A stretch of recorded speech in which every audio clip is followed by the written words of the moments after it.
है कि जो साइंस है वो लोगों को इकट्ठा करती है और जो धर्म है वो लोगों को जुदा करते हैं, ऐसा नहीं है?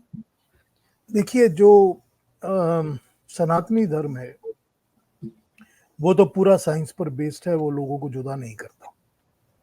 वो तो कहता है सारी मैनकाइंड एक है, सर्वे भवन्तु सुखिनः, हम सबका भला चाहते हैं। कृष्ण ने बताया है कि गीता को समझने के लिए वो ये कहते हैं कि हर इंसान तो एक तरह से समझ नहीं सकता, तो हमको इसको अलग अलग तरीके से अलग अलग लेवल पे समझाना पड़ती है अपनी बात को। इसीलिए वो अपनी बात को कभी कर्म के एंगल से समझाते हैं, कभी भक्ति के और कभी ज्ञान के अंदर। ये बहुत स्ट्रांगली योग को वो फॉलो करके प्रपोट करते हैं। वो कहते हैं कि योग तो हर को सभी को करना चाहिए, तू योग कर, ये वो बहुत बार कहते हैं। और योग का मतलब होता है कि उसमें सभी कुछ आ जाता है, आसन, प्राणायाम, प्रत्याहार, समाधि, धारणा, सब कुछ आ जाता है। तो तुम पूरा योग करो, ये तो वो बहुत बार कहते हैं, क्योंकि योग करने से मनुष्य की शुद्धि होती है। नमस्कार दोस्तों, मैं अंबर जैदी एक बार फिर से आप सबके साथ हाजिर हूँ एक नया प्रोग्राम लेकर। और जैसा कि आप सब जानते हैं कि पिछला प्रोग्राम जो हमने श्रीमद् भगवत गीता पर किया था वो आप सबको बहुत पसंद आया, और उसी की अगली कड़ी यानी कि दूसरा पार्ट लेकर हम आज आए हैं। और उसी के लिए आज हमारे साथ हमारे जो पिछले मेहमान थे वो आज भी हमारे साथ हैं। पीयूष शर्मा जी कनाडा से और पाकिस्तान से वसीम अल्ताफ साहब जो आज के इस प्रोग्राम में को होस्ट भी रहेंगे मेरे। आप दोनों का बहुत स्वागत है। नमस्कार। नमस्कार नमस्कार, नमस्कार जी। बहुत बहुत नमस्कार। आपको बहुत बधाई, आपका प्रोग्राम बहुत पॉपुलर हुआ, बहुत सारे उसमें क्वेश्चंस भी आए और व्यूज भी आए। That is a very healthy sign, very nice. Sir absolutely. और मैं ये कहना चाहूंगा कि ये आपकी काबिलियत है और आपका चीजों को समझाने का अंदाज है कि लोगों ने इतना पसंद किया।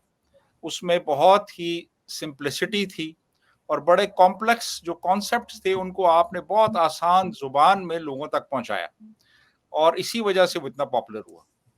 होना भी यही चाहिए ना। आप जब जी तक आसान नहीं करेंगे लोगों को समझ कैसे आएगा।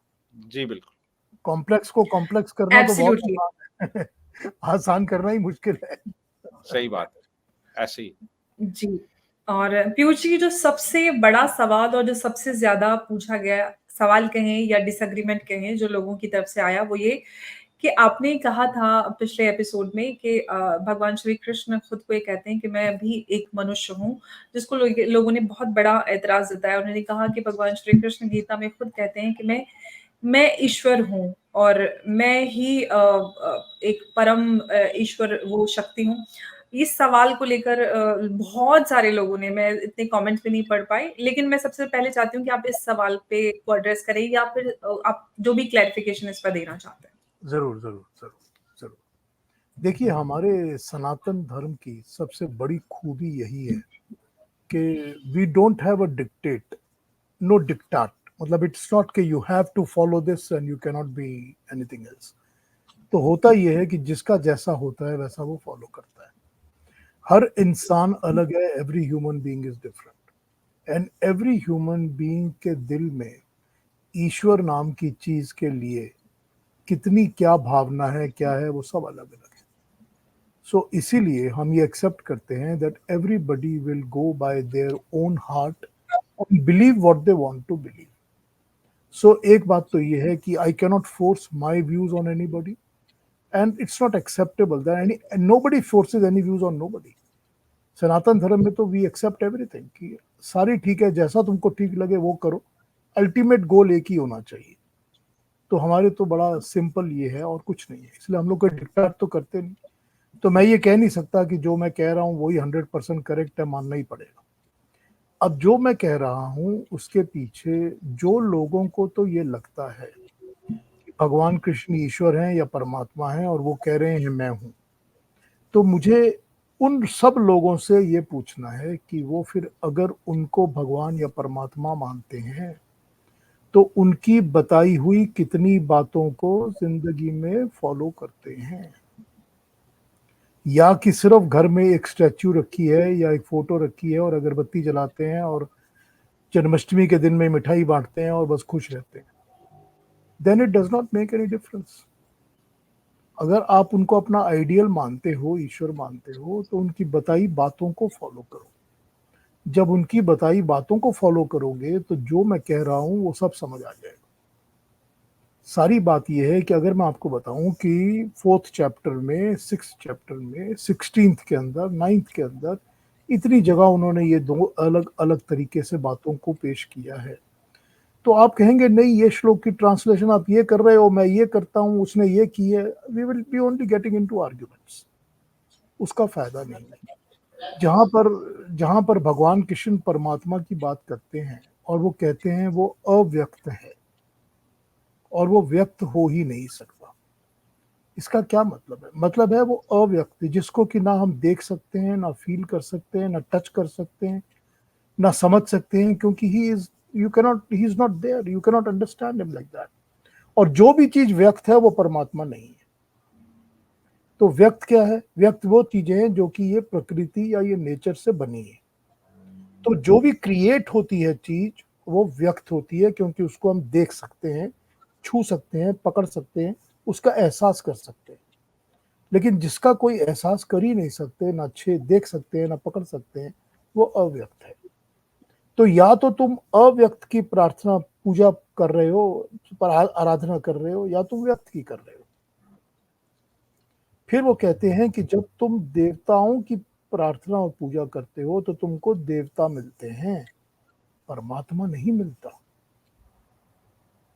जब तुम भौतिक चीजों की, वर्ल्डली चीजों की पूजा प्रार्थना करते हो तो तुमको ये वर्ल्डली चीजें मिलती हैं, because what you want you will get, but this is not ईश्वर। ये समझ के करो, हालांकि मैंने सब कुछ मैंने ही बनाया, तो तुम सब चीजों में मुझको देख सकते हो। Now the thing is this कि मैं ये समझता हूं कि जैसे भगवान कृष्ण ने बताया है कि गीता को समझने के लिए वो ये कहते हैं कि हर इंसान तो एक तरह से समझ नहीं सकता, तो हमको इसको अलग अलग तरीके से अलग अलग लेवल पे समझाना पड़ती है अपनी बात को। इसीलिए वो अपनी बात को कभी कर्म के एंगल से समझाते हैं, कभी भक्ति के और कभी ज्ञान के। तो he is already adopting 3 different streams to explain the same one message. तो जब ये बता रहे हैं तो उसका मतलब यही है कि जिसको तो ये लगता है कि मुझको भक्ति भावना से ही समझना है, तो ये समझ ले कि ये परमात्मा की वाणी है, ईश्वर कुछ बोल रहे हैं हमको, भगवान कृष्ण भगवान है और इसकी वो बात कर रहे हैं, हमको माननी पड़ेगी। तो इट हैज नो प्रॉब्लम्स। अगर आपको ऐसा लगता है, ये मानना चाहते हैं, आप मान लीजिए। लेकिन यहां पर मैं एक छोटा सा, विदाउट गेटिंग इनटू एनी वाद विवाद, अवतार के ऊपर बात करता हूं आपसे कि हम अवतार किसको समझते हैं, किसको कहते हैं, या भगवान कृष्ण खुद किसको कहते हैं अवतार। देखिए, ऐसे लोग होते हैं जो कि सिद्ध पुरुष होते हैं, जो कि बहुत ज्यादा हाई लेवल तक ज्ञानी भी होते हैं और पहुंचे हुए लोग होते हैं। अब भगवान कृष्ण की अगर हम बात करें तो वो बहुत ज्यादा योग के बहुत ज्यादा प्रचंड पंडित थे योग के। उनको हम योगेश्वर कृष्ण कहते हैं। और जिस तरह से योग दर्शन में, अगर आप योग दर्शन पढ़ेंगे तो उसमें 32 तरह की सिद्धियां बताई गई हैं। सिद्धि होती है कि जब इंसान के अंदर ऐसी कोई सुपर नेचुरल पावर आ जाती है जो कि वो, मतलब other than, different from the other normal human being, and it comes through yoga.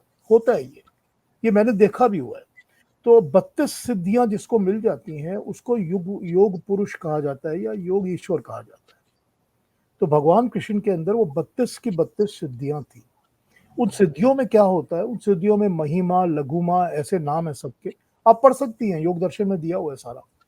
उसमें लिखा हुआ है कि तुम जब चाहो अपने शरीर को एकदम छोटा बना सकते हो और जब चाहो अपने शरीर को एक्सपैंड करके बहुत बड़ा बना सकते हो।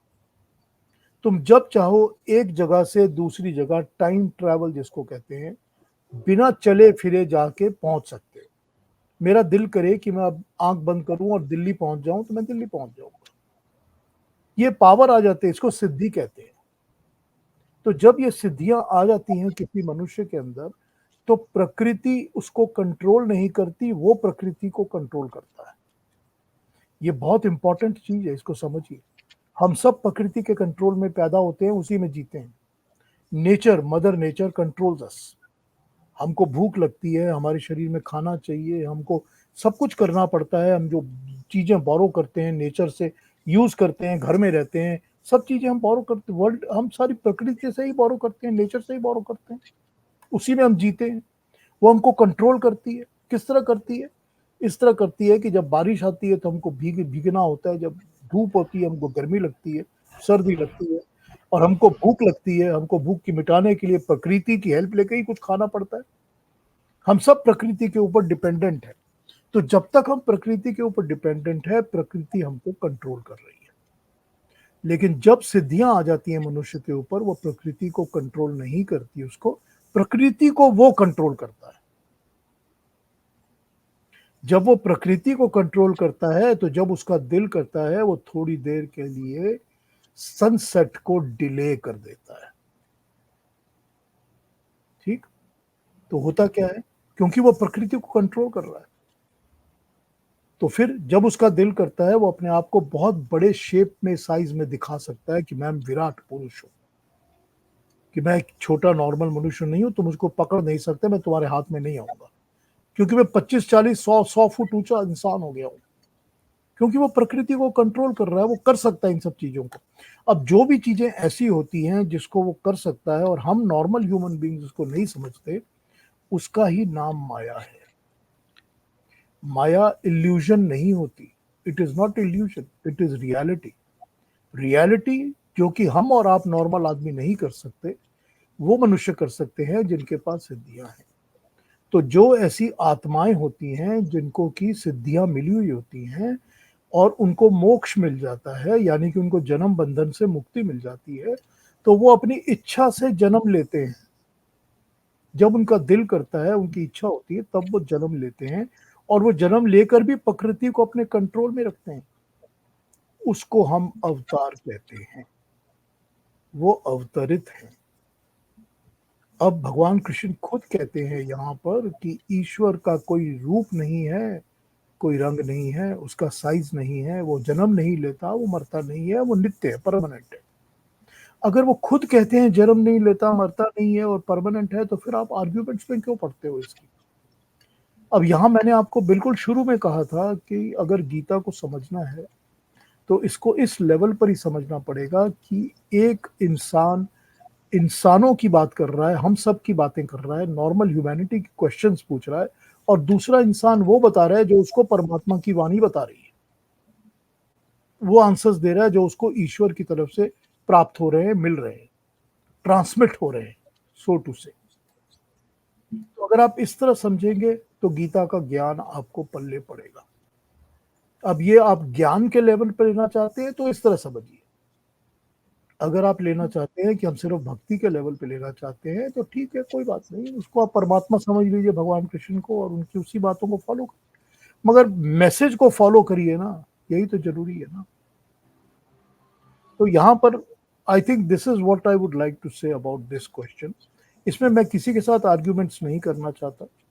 Everybody have their own way of thinking, whatever they want to think, and you are welcome to it. मैं किसी को ना क्रिटिसाइज करता हूँ और ना किसी की इस बात को लेके कोई बुराई समझता हूँ। मैं आई एक्सेप्ट एवरीथिंग। दूसरी बात यह है कि एक आदमी ने आपसे क्वेश्चन पूछा है कि अगर हम कर्म से ही बंधे हुए हैं और कर्म से ही जन्म मिलता है तो हमारे हाथ में कुछ नहीं है। एब्सोल्युटली। पूछा है ना? बिल्कुल, बिल्कुल। ये सवाल मैं आपसे पूछने ही वाली थी। जी, प्लीज़ अब आप यहाँ पर यह है कि मनुष्य, इंसान कर्म करने में इंडिपेंडेंट होता है, स्वतंत्र होता है, कर्म के फल पे स्वतंत्र नहीं होता। हम अपनी मर्जी से सब काम करते हैं, जो हमारा दिल करता है, जो हमारा दिल करता है हम वो सोचते हैं, जो हम सोचते हैं हम उसी तरह से बातें करते हैं, हम उसी तरह से काम करते हैं। अगर मेरा दिल कर रहा है कि मैं आपके प्रोग्राम में आऊं तो मैं आऊंगा। अगर मेरा दिल कर रहा है कि मैं इस प्रोग्राम में ना आऊं, मैं कोई फिल्म देखने चला जाऊं, तो मैं फिल्म देखने चला जाऊंगा। ये तो मेरी इंडिपेंडेंस है ना। लेकिन जो भी करूंगा उसका जो फल होगा ना, वो मेरे हाथ में नहीं। तो कर्म करना तो मनुष्य की स्वतंत्रता है, इंडिपेंडेंट एक्शन है। थॉट भी है इंडिपेंडेंट, स्पीच भी इंडिपेंडेंट है, एक्शन भी इंडिपेंडेंट है, लेकिन कर्म फल परमात्मा के हाथ में है। तो ये जो जन्म मिलता है ना हमको, ये जन्म कर्म फल से ही मिलता है। कि कहाँ मिलेगा जन्म, किस फैमिली में मिलेगा, कौन से माँ बाप में मिलेगा, कौन सी सोशियो इकोनॉमिकल स्टेज में मिलेगा, कहाँ पर गरीबी अमीरी क्या मिलेगी, ये हमको कर्म फल से मिलता है। इसके बाद तो हम अपने कर्म करना शुरू करते हैं ना, थॉट्स चलाते हैं, कर्म भी करते हैं, फिर उन कर्मों के हमको फल मिलने शुरू होते हैं। फिर हमको तो परमात्मा ने ये एक, क्या कहा जाए, हर मनुष्य के अंदर ये चीज भरी हुई है कि उसके अंदर से ही अच्छाई की तरफ श्रद्धा होती है। जी। उसको लगता है कि सच जो है उसकी तरफ हमारे को श्रद्धा रखनी चाहिए, हमको ट्रस्ट उसकी तरफ रखना चाहिए। झूठ हमको पसंद नहीं आता, चोरी चपाटी हमको अच्छी नहीं लगती, ये नेचुरल है ना हर इंसान के अंदर, दिल में बैठी हुई है ना बात।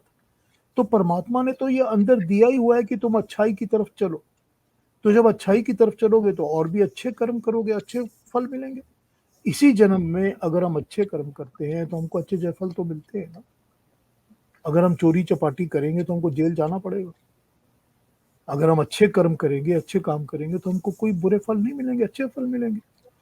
तो ये तो हमको प्रूवन चीज दिखती है, सारी दुनिया को पता है कि do your good deeds and you will get good fruits, कि आप जो भी सो करोगे वही आप रीप करोगे। कि आप नीम का पेड़ लगाओगे तो नीम का पेड़ लगेगा, आम का लगाओगे तो आम का लगेगा, ये तो आपको पता ही है सब। So you can control your actions, and by controlling your actions, देखिए कभी आप बहुत ज्यादा डेप्थ में जाना चाहेंगी तो मैं आपको ये भी बता दूंगा कि how you can control where am I going to go in my next life, मैं आपको इस पर भी बता दूंगा। लेकिन इसके पहले मैं एक बात और बताना चाहता हूँ, सॉरी मैं ज़्यादा I don't want to show off और एनीथिंग, लेकिन मैं एक बात और बताना चाहता हूँ कि एक इंसान ने पूछा था 6th चैप्टर के मेडिटेशन के बारे में। जी।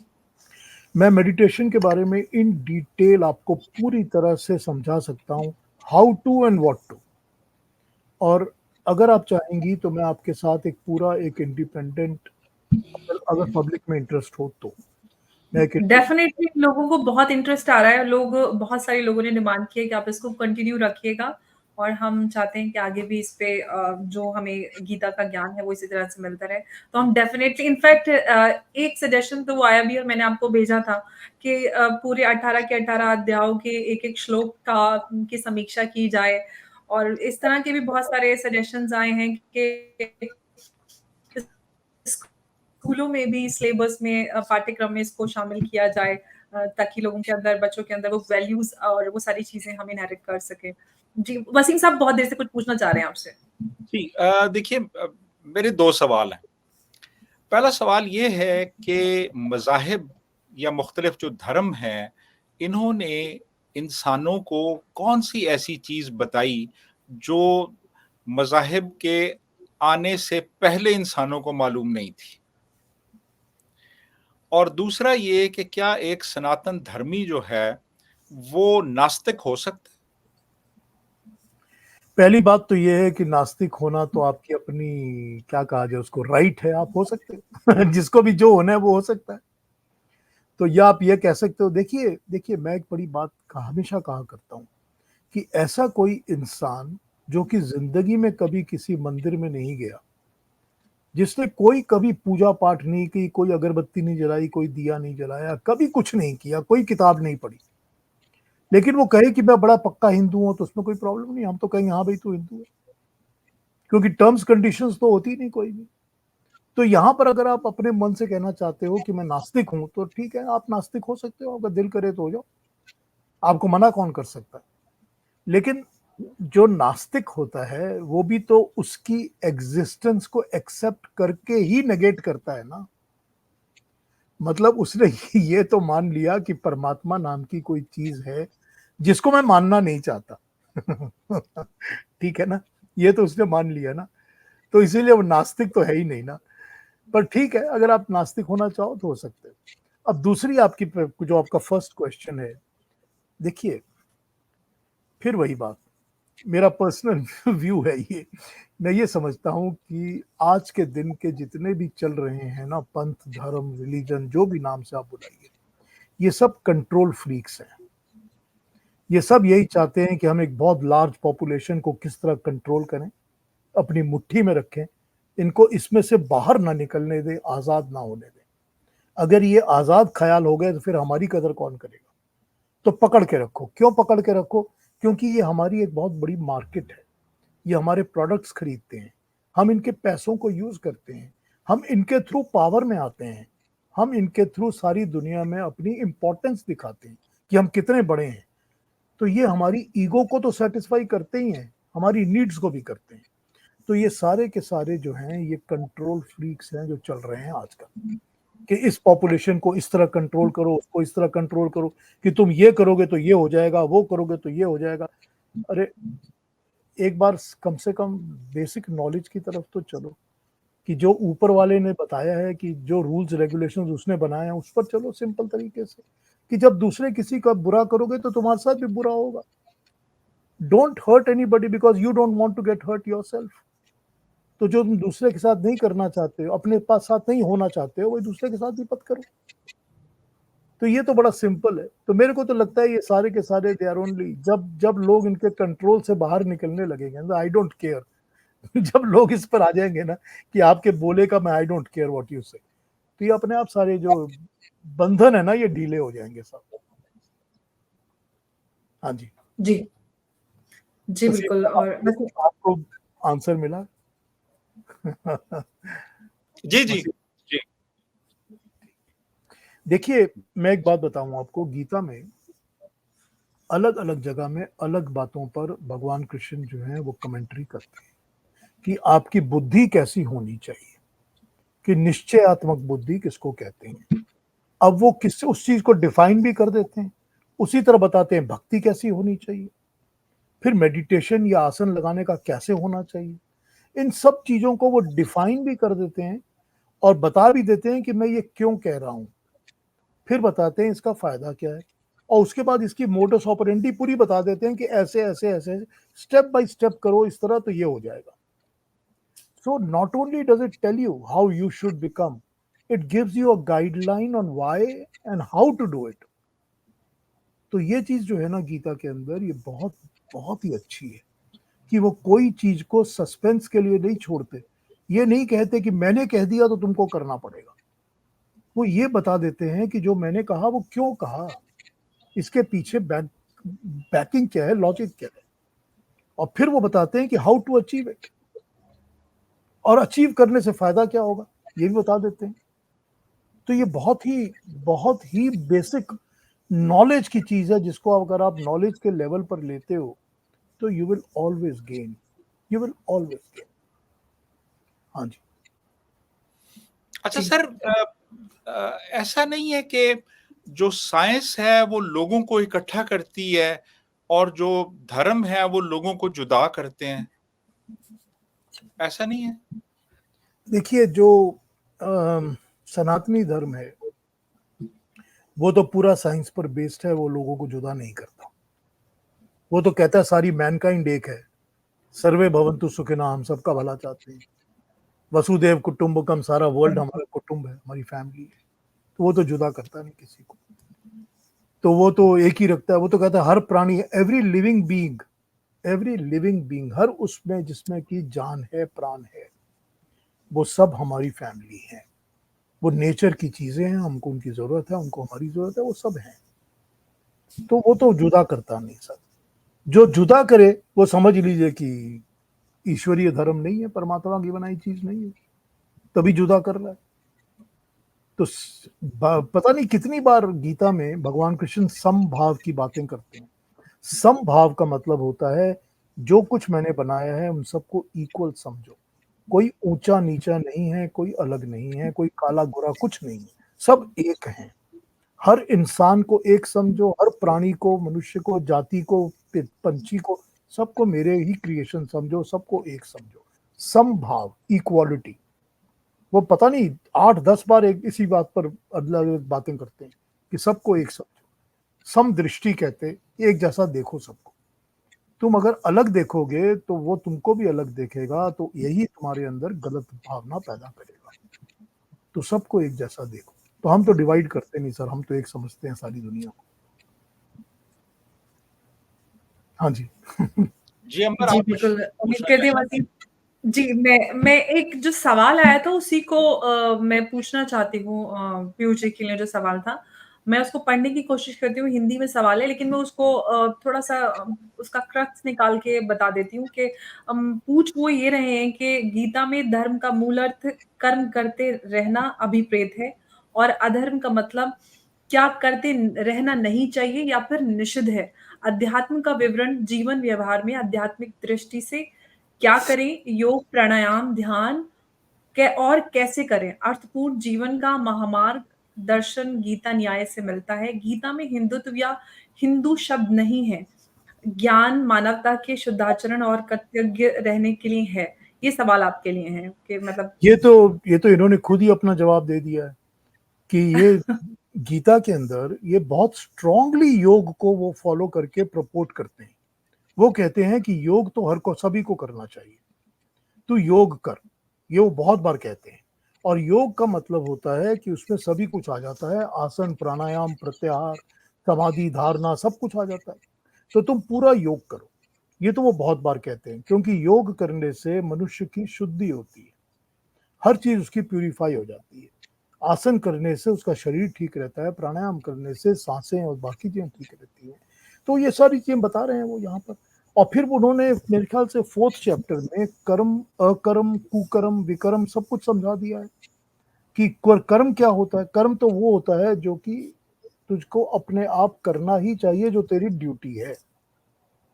और वो स्वधर्म और स्वकर्म भी समझा देते हैं कि जो तेरा स्वधर्म है, मतलब जो तूने अपने लिए अडॉप्ट किया है, वो वाली एजुकेशन, जो एजुकेशन तूने बाई चॉइस ली हुई है और जिसमें तूने एक्सपर्टीज हासिल की है, पढ़ाई लिखाई की है। अब तू अर्जुन है तो तूने वेपनरी में अपनी एक्सपर्टीज की हुई है, तू धनुष बाण चलाने में बहुत एक्सपर्ट है, तो ये तूने अपनी मर्जी से किया है और ये तेरा टॉप क्लास स्पेशलिटी है, तो ये तेरा स्वधर्म है। अब तू बाप है, पिता है, तो तेरा स्वधर्म है कि तू अपने बच्चों का ध्यान रखे। तू बच्चा है तो तेरा स्वधर्म है कि अपने माँ बाप की बात सुनो। तो जो तेरा स्वधर्म है उसको तो फॉलो करो, और उसको फॉलो करके ही कर्म करो, क्योंकि अगर तुम वो नहीं करोगे तो तुम गलत कर्म में पड़ोगे, या तुम उल्टे सीधे काम करोगे या गलतियां करोगे। तो स्वधर्म को फॉलो करो, वो तेरा कर्म है। दूसरा, सुकर्म, अकर्म, कुकर्म, कि बुरा कर्म क्या है, अच्छा क्या है और भला क्या है। तो वो कर्म करो जिससे कि किसी भी सोसाइटी का, किसी दुनिया का, किसी मनुष्य का, किसी भी लोगों का नुकसान ना हो, तुम वो कर्म करो। और जब तुम गलत कर्म करोगे तो वो कुकर्म हो जाएगा, उसको मत करो, अवॉइड करो, क्योंकि कुकर्म करोगे तो उसका गलत फल भी मिलेगा तुमको और उस सबके लिए बुरा होगा। और ये मत समझना कि मैं इसमें और उसमें किसी में नहीं हूं तो मिडिल पाथ ले सकता हूं। जो मिडिल पाथ होती है उसको उन्होंने अकर्म कहा है, कि उन्होंने कहा है कि अकर्म तो कोई होता ही नहीं है, क्योंकि मेंटल दिमाग से या तो तुम इधर हो या उधर हो। You can never walk in the middle of the road, either you are on this side or you are on that side. तो ये उन्होंने बड़ी क्लैरिफाई करके बता दिया।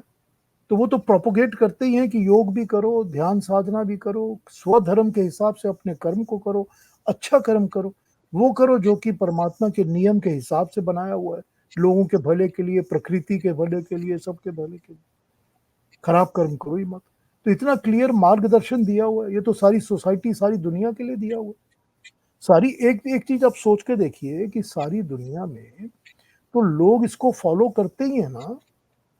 इसी तरह से तो सारे वर्ल्ड के नेशंस के लॉज बनते हैं ना, कानून भी तो ऐसे ही बनते हैं ना, कि अच्छा करो, बुरा मत करो। तो ये तो फॉलो करते ही हैं सब, उन्होंने कोई ऐसी बात तो कही नहीं जो कि फॉलो नहीं हो रही। बट आप उसके ऊपर पर्सनलाइज करके उसको कैसे इम्प्लीकेट करोगे अपनी जिंदगी में, you have to understand this. जी, अंबर जी आप म्यूट हैं। जी, वसीम साहब आपका कोई सवाल है या फिर हम आगे बढ़े? आप आगे बढ़ें जी, आप प्लीज। जी। पीयूष जी एक जो सजेशन बहुत ज़्यादा आया है, एक जो सवाल है उसके एकदम बिल्कुल अलग। वो सवाल आप एड्रेस कर चुके हैं। लेकिन एक सजेशन है, बहुत सारे लोगों का ये मानना है कि भागवत गीता बच्चों के पाठ्यक्रम में भी शामिल होनी चाहिए, यानी कि स्कूलों में बच्चों के सिलेबस में शामिल होनी चाहिए, ऐसा लोगों का मानना है। आप इस पे क्या कहते हैं? मैंने तो पिछली बार भी कहा था कि जरूर होनी चाहिए। मैंने तो कहा था कि स्कूलों में तो जरूर होनी चाहिए गीता, हर एक जगह सारी दुनिया में होनी चाहिए, ताकि जो छोटा बच्चा है उसको ये पता होना चाहिए कि मेरे करने लायक कर्म क्या है और ना करने लायक कर्म क्या है, कि मुझको अपने हर कर्म का फल मिलेगा, कि मुझको अपनी हर सोच का भी कर्म फल मिलेगा, तो मैं गलत बातें सोचूं ही नहीं। और मुझको ये पता होना चाहिए कि मैं अपनी कौन सी stream of education, stream of expertise, stream of skill choose करना चाहता हूँ, जो मेरे अंदर अपना इनबिल्ट अच्छाई है, मैं उस चीज को फॉलो कर रहा हूँ और उसी के हिसाब से अपनी जिंदगी बनाना चाहता हूँ, तो ये मेरा स्वधर्म बन जाता है। अब मैं डॉक्टर, तो श्री राम लागू डॉक्टर बन गए थे पर वो बन गए एक्टर, तो वो स्वधर्म तो फॉलो कर नहीं रहे थे। तो ठीक है ना, तो यही यही तो भगवान कृष्ण बता रहे हैं कि जो अगर बचपन से ही पढ़ा दिया जाएगी ये चीज हर स्कूल के अंदर, तो यहाँ पर तो कोई ये है ही नहीं कि हम किसी को हिंदू बना रहे हैं, नॉन हिंदू बना रहे हैं, कोई हिंदू वर्ड तो है ही नहीं गीता में कहीं पर। वो तो सनातनी धर्म भी नहीं यूज करते कहीं पर। हाँ जी सर वसीम। मेरा एक सवाल, सर मेरा सवाल ये है,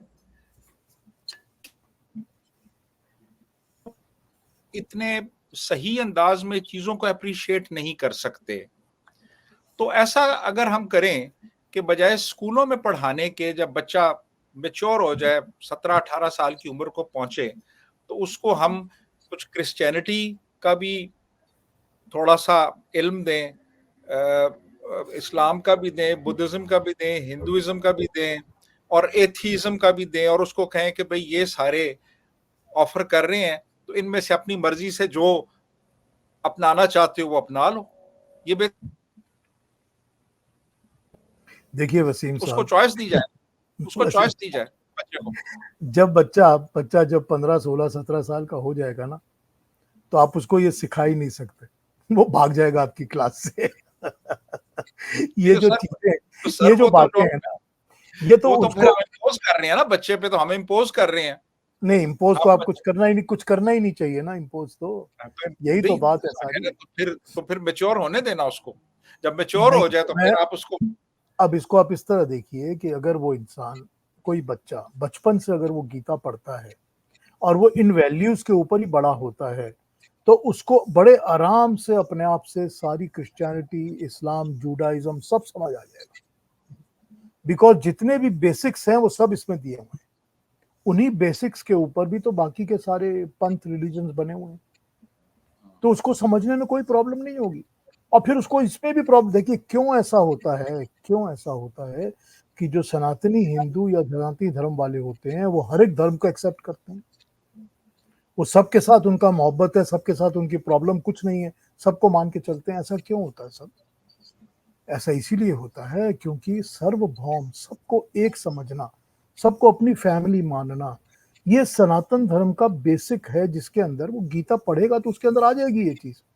फिर उसमें कोई रोकता नहीं है उसको कि तुम बड़े होके जीसस क्राइस्ट को फॉलो करो या गौतम बुद्ध को फॉलो करो, it makes no difference. As long as your basics are correct, you will not go wrong. फिर यहाँ भी तो तुम अच्छे कर्म करोगे, वहां भी अच्छे कर्म ही करोगे, कोई बात। तो ये तो बड़ा बेसिक है सर हमारे। अगर गीता पढ़ेगा तो ये बेसिकली उसके दिमाग में बात आ ही जाएगी। सर असल में मसला ये है ना कि जितने भी धर्म है ना, वो सारे कहते हैं कि हम सही हैं। तो अब ये जो है ना मसला, सेल्फ राइचियसनेस आ जाती है जी कि मैं सही रास्ते पे हूं, बाकी गलत है। ऐसा नहीं है? अब देखिए ना, प्रॉब्लम यही है ना कि कार्ल मार्क्स कहा करते थे कि भगवान को किसी ने देखा नहीं है, लेकिन उसके नाम पे सब लड़ते रहते हैं। तो ये वही सिचुएशन है ना sir, everybody thinks I am the best. अब यहाँ पर ये है कि जब सेल्फ राइटियसनेस नहीं दिखाएंगे आप, तो आप कंट्रोल कैसे करेंगे? अगर मैं आपको ये नहीं बताऊंगा कि अंबर जैदी की जो चैनल है वो दुनिया में बेस्ट है, तो फिर लोग जुड़ेंगे कैसे? मैं तो कह नहीं सकता ना कि भाई सभी के साथ एक भाव से जुड़ो, सबको देखो, सबको भला करो। तो ये कंट्रोल की एक बात आ जाती है ना सर। तो जब तक हम ये सेल्फ राइटियसनेस को लोगों पर इम्पोज नहीं करेंगे तब तक लोग जुड़ेंगे नहीं और चिपकेंगे नहीं, या यूं कहें कि बंधेंगे नहीं, टाई अप नहीं हो जाएंगे। तो ये सारा वही मैंने आपको बताया ना शुरू शुरू में, ये कंट्रोल फ्रीक्स वाली बात है सारी की सारी, वही और कुछ नहीं है सारी दुनिया। जी अंबर। बिल्कुल बिल्कुल आपने सही कहा, हालाँकि अगर धर्म या फिर रिलिजन अब आप फ्रीज हो रही है अंबर जी, फ्रीज हो गई अंबर जी। इनके तो नेट का कोई मसला नहीं था, इनको नहीं फ्रीज होना चाहिए। एनीवे चले जी, देखिए आ जाए। मैं इन डिटेल, देखिए श्लोक बाय श्लोक तो क्लास करनी बड़ी मुश्किल हो जाएगी, क्योंकि फिर अंबर जी के चैनल को यूज करना पड़ेगा। पता नहीं कि मेरा, देखिए इस वक्त मैं जो गीता के ऊपर अपनी सैटरडे संडे की क्लास किया करता हूँ, मेरे 160 क्लासेस हो चुके हैं, 160 क्लासेस हो चुकी हैं ऑलरेडी। और 160 क्लासेस में मैं अभी तक सिर्फ 9th चैप्टर तक कवर कर सका हूँ। गीता में 18 चैप्टर हैं। तो इसका मतलब है कि कम से कम नहीं तो 160 या 170 क्लास और हो जाएंगी। तो ये इतना डिटेल में अगर कोई करना चाहता है स्टडी, तो मेरे को कोई प्रॉब्लम नहीं है, जुड़ जा सकते हैं मेरे साथ। बट अदरवाइज यू कैन अपने आप पढ़ना शुरू करिए, उनकी स्टडीज करना शुरू करिए। और जी बिल्कुल। अलग अलग अगर आपको एडल्ट लाइफ में उसको स्टडी करके समझना है, तो 2 3 4 अलग ट्रांसलेशंस को उठा लीजिए और अलग अलग व्यू पॉइंट्स को पढ़ना शुरू करिए। जब अलग अलग व्यू पॉइंट्स को पढ़ेंगे तो आपका दिमाग बिल्कुल अलग तरीके से खुल जाएगा। मेरे लिए ज्ञान ज्यादा जरूरी है भक्ति से। मैं भक्त तो बन जाता हूं, पर मैं ज्ञान के द्वारा भक्त बनता हूं। मुझे ज्ञान चाहिए, नॉलेज। तो मैं ज्ञान की मतलब लिए ही सारा काम कर रहा हूं। ये मेरी अपनी पर्सनल अप्रोच है, मेरी प्रेफरेंस है और कुछ नहीं। मैं नहीं कहता सबको होना चाहिए ऐसा, but that's how I am. अब अंबर जी तो आउट हो चुकी हैं। तो पीयूष जी, मेरा ख्याल है कि हम इस प्रोग्राम को यहाँ पे ख़त्म करते हैं। और बहुत बहुत शुक्रिया आपका कि आपने दोबारा से आप आए और लोगों को आपने गीता के बारे में जो उसकी टीचिंग्स हैं वो बहुत ही एक उम्दा अंदाज में और बड़े सिंप्लीफाइड मैनर में आपने वो लोगों को बताई। तो आपसे हमारा ये सिलसिला जारी रहेगा। और बहुत बहुत शुक्रिया जी। Thank you thank you very Wasim much. जी, कोई प्रॉब्लम नहीं, जब जब बुलाएंगे मैं आ जाऊंगा।